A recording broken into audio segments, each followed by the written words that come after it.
Hey guys, before we get started with today's all killer no filler episode where we're actually diving into Applovin, which is a topic that I know a lot of people are psyched about, I wanted to take a second to invite you to join me and my co-founder Jeff from DTC and Pilothouse at Ecom North's The Founders Reset, January 23rd to 25th, 2025.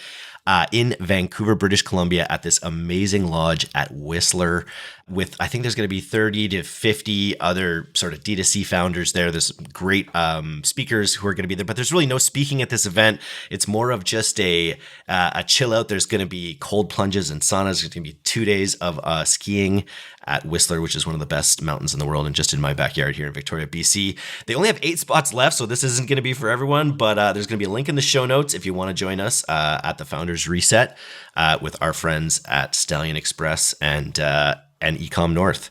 So anyways, hope to see a couple of you guys there. Otherwise, I really hope you enjoy this podcast on Applovin and on with the show. Applovin is essentially a different channel. Think of it like Meta ads or TikTok ads. As Taylor and I have been working with Applovin, it has continuously boggled my mind. You've got 30 seconds of someone's time, and our average watch times on Meta these days are sub 3 seconds. So you think about what you can do as an advertiser is so different and exciting. Really good cost per visit, high CTR on the platform. What were the key performance indicators that you were green lighting, eating into Meta's budget, essentially? I've never seen anything like this when it comes to another channel. Meta has just started really pushing this short form video content that's sub 10 seconds. It's just a single product shot. It cannot be that anymore. It has to be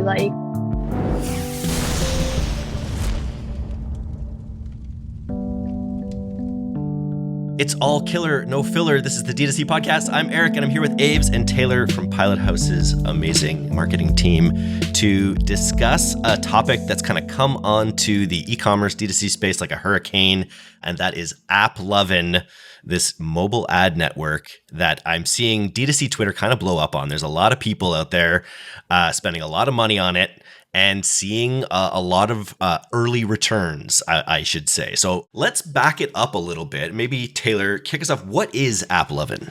Yeah, so Applovin is essentially a different channel. Think of it like Meta ads or TikTok ads. It's a way to basically place 9x16 video ads on in basically popular app ad placements. So you think about someone who's playing an app like Candy Crush. They get an ad pop while they're playing. This is how you serve that ad essentially. And the recent development with Applovin, basically their audience plus platform, which enables you to tap into what I just mentioned there. So that's the new shiny kind of exciting feature and channel that brands are looking to leverage and have started to leverage at scale. It's super interesting. I ran a mobile ad network in 2013 called Tap for Tap, world's first tap exchange. But it was not that sexy of an ad platform. It was mobile display advertising. There was a lot of people just hammering ads on that. A lot of people ignoring them. And I hadn't really seen it work for e-commerce in all those times. You're always promoting other apps or other things, but to see it actually start working in e-commerce is interesting. So they've managed to kind of put lipstick on a pig, which is not a nice expression, but it's they found a way that with this algorithm to get signal from the noise, basically, of a chaotic mobile ad network and drive sales. Exactly, yeah. I know for me, coming from the app side as well, having experience working DSP side and being extremely familiar as both a media buyer and an account manager on that side, I didn't have it in my bingo card that this would be a major growth area for this year. I've been saying that a lot, but it's exciting. It's cool. There's a lot of cool stuff happening. Yeah, it's really interesting from a brand perspective because it's kind of my world, brand, creative. And I feel the past few years have been I don't know, there's always just a negative connotation around mobile game advertising or doing it in any kind of platform like that because it just feels like an impossible feat to be able to sell a DTC product. It's obviously if you're already playing an app, I have my iPad. I love my iPad. Sometimes I'll get an ad for another game. Obviously, if we're talking to Tap, that makes sense. But thinking about an actual product and making that decision to come away from something that you're doing that is designed to just monopolize your time and buy something.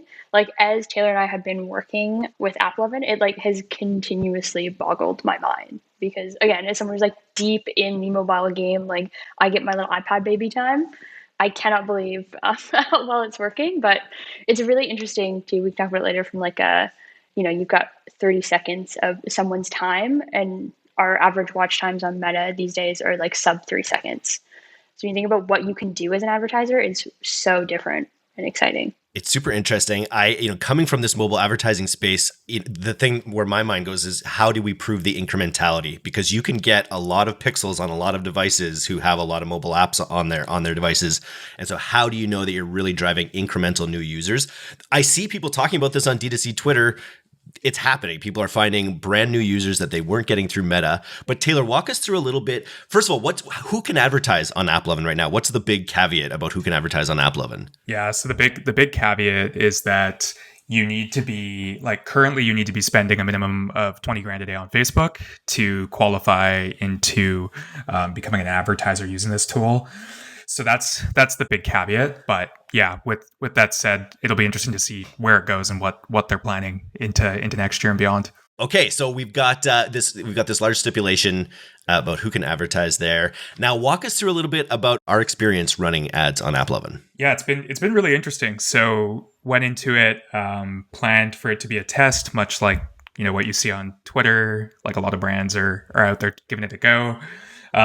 Was pleasantly surprised to see it jump up to a significant portion of scale in November, where we were testing it. Like, we're talking 25% plus of budget, which is a pretty significant zone to work in when you think about how quickly that can unfold. Like, we went from test to scale in a matter of weeks, which is pretty insane. As far as like some of the data points that are really interesting as well, like really good cost per visit, high CTR on the platform. So, we've seen anywhere from like 3 to 5% CTR coming through on that, which is extremely high when you compare to Meta. It is really interesting, though. I know there's a lot of discussion on Twitter about how incremental it is, and we've taken some steps to look at how we compare it to the DR work we do on other channels and what the ultimate impact is, using a combination of stuff like post-purchase survey, UTM-based data, MTA tools, all of those fun things. And from everything that I've seen, I mean, we've seen incremental lift from it. It is really interesting, though, that we've noticed shifts over time too. Like, to be completely transparent, there's been an amazing like incline window, and then there's also been periods where we notice our new visitor percentage dipping, and it requires some different shifts to our strategy with it. So I'm still a bit surprised, I'd say, just at how fast it came up compared to some of the other channels that I'm sure a lot of people listening to the podcast have tested, whether it be, other paid social channels like TikTok and other things that may or may not take off like that, or typically can be slower to get working that way. So really, really interesting so far. It is. And what dictated? What were the key performance indicators that you were like, green lighting, eating into Meta's budget? Essentially, it was basically was it on the on-platform ROAS, or what were we looking at? No, so that's a big thing. So what I've been looking at really closely is I've been putting Meta and Applovin head to head when it comes to some different signals. So post-purchase survey and in two different pivots. So looking at how basically where someone heard about it. So looking at like what percentage of new is coming from Applovin, on top of when they heard about it. So are those more recent heard about responses coming from this channel or that channel? So that's one pivot point. Another one, I used, interestingly, a lot of Shopify UTMs. So that's kind of another interesting point. You can break down customer type by doing that too, and also look at the products that are selling through and all that fun stuff. And then MTA as well, where I track new visit percentage, as well as a more top of funnel oriented approach to what is fueling all of our bottom of funnel touch points as well. And ultimately, before making any decision, I'm looking at a set of those points across multiple things, making sure that the trends are aligning to what I would expect. And honestly, that was one of the more surprising things for me as well, is that a lot of the times those trends were adding up for us. And it was really interesting to see. And I had to double take it sometimes and just be like, okay, yeah, like we can keep going. So it's been interesting and it's been fun. And I feel pretty confident that the lift that we've seen especially in those incline periods has been incremental where we've explored it. Amazing. But so you're bull, not bear. Cautiously bull, because what you said that the volumes dropped, right? Like that initial wave that hasn't been fully sustainable. That's the thing about Meta. You can pump these amount of dollars into it like over and over for a really long time. I think I'm balanced, I would say. I think I've never seen anything like this when it comes to another channel. I think there's a lot, from what I've heard and from what I've read and seen, it sounds like a lot of it has to do with the probabilistic modeling, like intelligence that they're developing and all that kind of stuff, and just the overall experience and the content. I think what I would say is there is that risk that is being thrown around on D2C Twitter because you can't control your exclusions based on the way that tracking is done on the channel. So that makes it tricky because it's a constant creative play and strategic play, really, when it comes down to it. We've seen the decline in some of those components there that maybe take me away from being full bull and then more into the bearish category. But we've also seen, from pivoting our creative strategy a little bit and continuing to maintain creative refresh and stuff like that we've also been able to pivot it back in the right direction. So it'll be interesting to see where it goes. But I think from a start perspective, really interesting, really exciting. With that said, there are still caveats that you want to make sure you're paying close attention to as you work with it, as you would with any channel. Aves, you mentioned, it's not a magic bullet. Obviously, it's as you see, the decline and being improved by new creative, you realize it's going to be the same grind where you've got all these users all the time, so you have to kind of give them different looks, different angles, different hooks. How are you thinking about the creative that's catching fire here? And is it the same as on other platforms, or is it all custom? No, it's not all custom. The thing about Applovin creative, again, I think I mentioned this in the pre-recording, but you've got way more time than you do on any other platform right now. So like our average watch through times on Meta are like sub 5 seconds, but we've got people on Applovin for so much longer. We've got this forced watch time. Forced watch time, exactly. Yeah. So it's I went into it thinking about creative similarly to like YouTube, because that was the only thing that my brain could kind of jump to, where we're kind of giving people this set amount of time. But then I've kind of since then found a more happy medium between Meta and YouTube, because you kind of understand, like, I do have these people for more time than any other platform. This is a very unique experience as an advertiser to know that people are willing to wait that long to get their special gems. That's what I'm doing to keep running my cat cafe. So you're trying to get, typically these rewards or something like that. You're doing it for a purpose. So you're going to watch that full ad. So it's about, like, more than any other platform, I would say, entertaining people for that time that you have them and stopping them from putting the phone down and making a coffee, or putting the phone down and like, I'll just run to the washroom and let this play out while I get my special gems. It's like, how do I make something that is like really funny and captivating? I feel like we talk about humor a lot on the podcast in ads, but what we've mostly seen is very to the camera creator generated content. Like, we haven't tested any crazy like production level videos, like very organic stuff. And what really matters is the personality and likability of the person who's in front of the camera. That's what we found so far. Like, if we can find someone who, and it's a little bit different from Meta, not like fully just matches with the persona, but someone who just has that like special it factor, which is a really unfortunate piece of advice to give people if they're looking to advertising. Yeah, you'll know when you see it. Yeah, you need to find someone with some like razzle dazzle and excitement. I don't think we've seen a ton of success with like highly curated creator content. So like really beautiful spaces in their home where you just tell that person is making content for a living. We're seeing more like regular looking people, which makes a lot of sense when you look at like who the audience will be. And then another, I feel like really founder interesting stories could be good there. Yeah, I think so. I think just, again, like, instead of prioritizing an angle, it's prioritizing first, and this is also, I think, Applovin outlines this themselves. First, prioritizing a 5-minute hook, again, to make sure that people are staying on the phone, and then prioritizing like a continuous stream of entertainment. So if your founder is entertaining, go for it.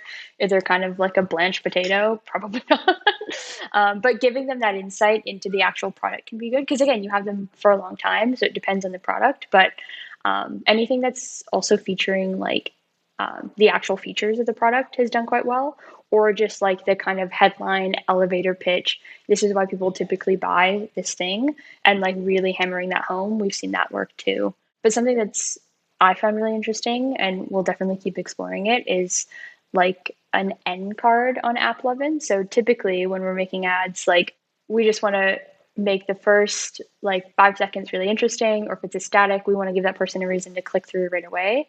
But now this idea of like an end card that comes in at the end of our 30-second ad that someone has had to watch, like what is the information that should be on there? And because the success is so new, I don't think there are a lot of people really experimenting with this. But going into the year, now that we're not so sales focused, it's like, is giving someone like a mini landing page experience there going to be what drives better performance? Is it just giving them like an image that we see do really well on Meta with a really simple CTA to get them to like click through right away and then get them to a landing page? So there's tons of like testing that I feel like both Taylor and I are excited to really explore and sink our teeth into that can help kind of like temper performance. It reminds me of like early TikTok days when it was like you're just going nuts trying to make enough content to feed this machine. It's kind of been the same thing, but worse because the content has to be longer and really engaging. There's definitely like a wrench in my health. It's intimidating that it's actually going to be watched. It's you know what I mean? It's before you know it's going to get skipped 90% of the time. In this case, it's like they're going to watch it. They gotta, can't just be Aves on there talking about her doorbell. And my smart thermostat. Your smart thermostat Those were the early that days. I would see. The early days. When I would see those. But yeah, it can't be that like style that works so well on Meta or TikTok or even like Pinterest and Snap, where it's like a short form video. Like we've talked about that so much, how Meta has just started really pushing this short form video content that's like sub 10 seconds. It's just a single product shot. It cannot be that anymore. It has to be like long storytelling back to the days of really making ads, which is cool. Super interesting. And just back to the caveat, because it's the one caveat that I saw from Cody Plofker, who's someone I really respect in the space, from Jones Road Beauty. And he was sort of, he's a bear. He's an Applovin bear, because he says it's not good for brands that have a strong, loyal repeat purchase rate, that it might be sharing that audience, because it's going to take credit for people that are buying your product anyway, because it's one of those, everyone who sees that ad gets pixelated, and everyone, that makes that purchase. There is that opportunity to kind of overlap efforts with it. And they don't currently offer the exclusions that you mentioned, Taylor, in order to not advertise to certain people. What is the experience like? Like, is it a platform where you literally give over almost total control? Like, what are the targeting options like on Applovin? Yeah, at this point, it's pretty basic. It's like choose your bid type, upload your creative and your end card, and that's mostly it. So that's the challenge I think when it comes down to it, like that is 100% a legitimate concern for brands that either are so established that at this point they have all those variable sources that the purchase could be coming from. There's an element of it just being a very small fraction of your budget, and it is optimized for conversions so that rather than like say setting it towards new visitors or anything like that, which means it's tricky because it'll likely go for that low-hanging fruit that you're going to see happen anyways. So there's a lot of thought, I think, that has to go into it behind the levers of budget and creative as the two biggest ones. So immediately off the top of my head, I mean, like one thing that we're working to do, and we're in the midst of testing it and monitoring it, is taking our best, truly high confidence, top of funnel type content, that those style of messages or angles or whatever's behind that we're seeing on Meta, where we have that control, and then bringing it over and monitoring from there to see how it affects things. But it'll be interesting to see how the Applovin team, and if they look at overcoming some of those limitations that could be challenging for a lot of brands with a heavy repeat customer base, or any sort of concerns, or when it comes to it just sniping low-hanging fruit that is going to happen anyways. Yeah, super interesting. Well, we'll have to watch this space. It's a real blast from the past. I'm really interested to know what their algorithm is doing. If they've just learned a ton from, Meta and Google's algorithms, they've hired the right people and they've really figured out when to show. Because it's like, how come people haven't been doing this for years? Or is it really? Do you think it's the algorithm, or do you think it's just an idea whose time has come? I think it's probably like a combination of both. I will let Taylor speak to the algorithm piece, but I think like we're just culturally in a much different place these days than maybe like we previously were when we were trying to do this. And I think like, yeah, again, like my assumptions were proven wrong. It was like, this is something for, I don't know, like Kit Kat. You're just running awareness for your little candy bar that you're hoping people pick up in stores, or it's an actual like mobile game to mobile game situation. I never imagined, again, making a purchase based on something that you see when you're intentionally zoning your brain out. I think there's probably a lot that we can say too, like about the types of people who are maybe on these apps now compared to previously. There's a lot of like need to check out. So it's no longer like your grandmother playing Candy Crush. It's like people who are in their very early 20s who are like logging into their cat cafe game just to like relax. So I think the like demographics of people have probably shifted a little bit to allow actual DTC brands to come in and like make a difference. Just because, like I said, culturally, I think iPads kind of came back in a really weird way for the past few years.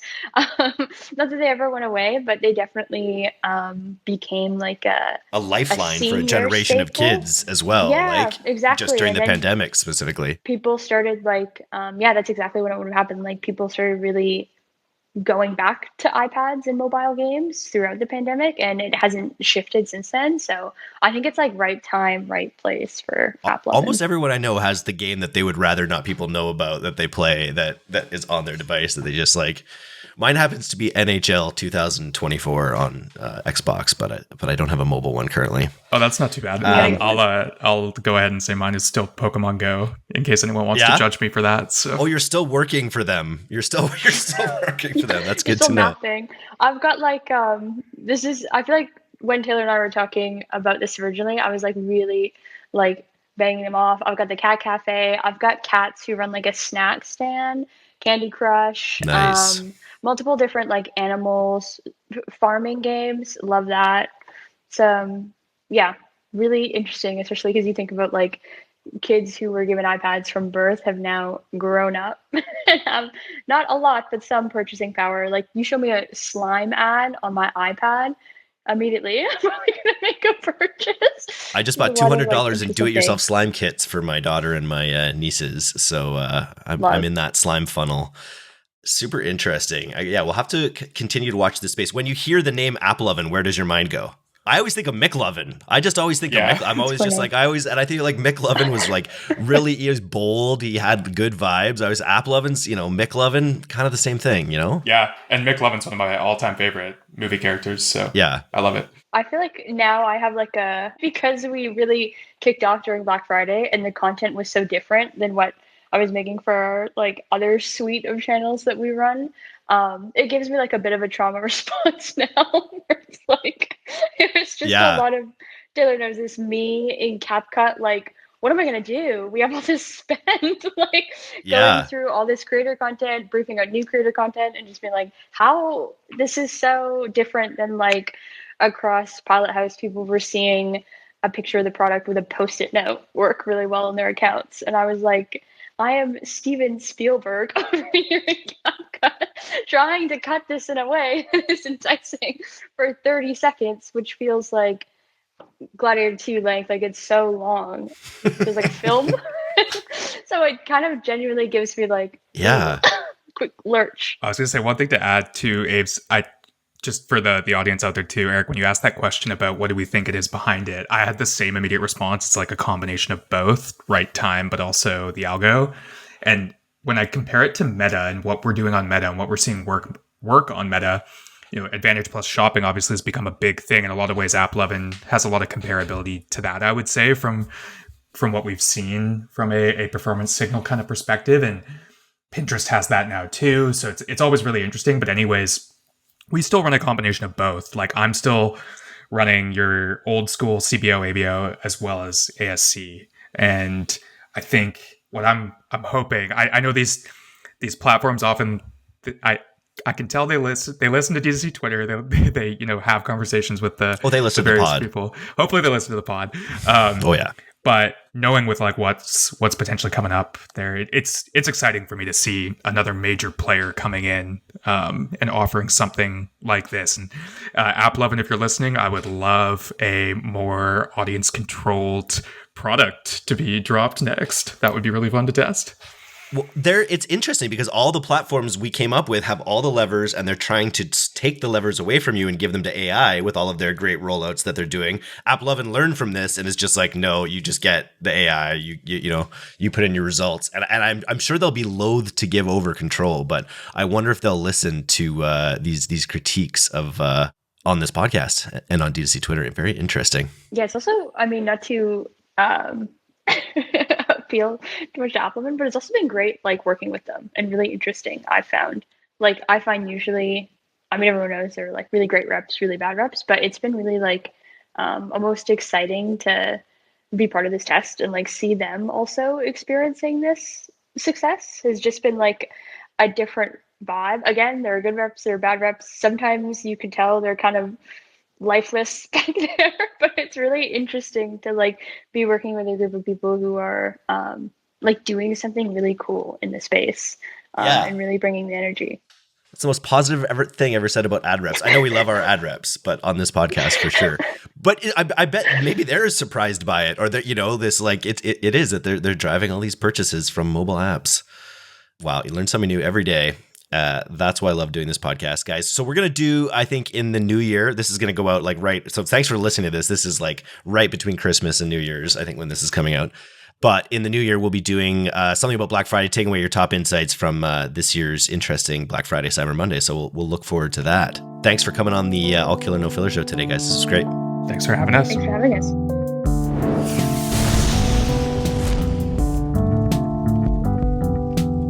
Thanks for listening to today's episode. If you're not getting the D2C newsletter, you can subscribe for free at directtoconsumer.co. And if you want to learn more about Pilothouse's all-killer, no-filler services, take off to pilothouse.co. I'm Eric Dick, and this has been the D2C Podcast. We'll see you next time.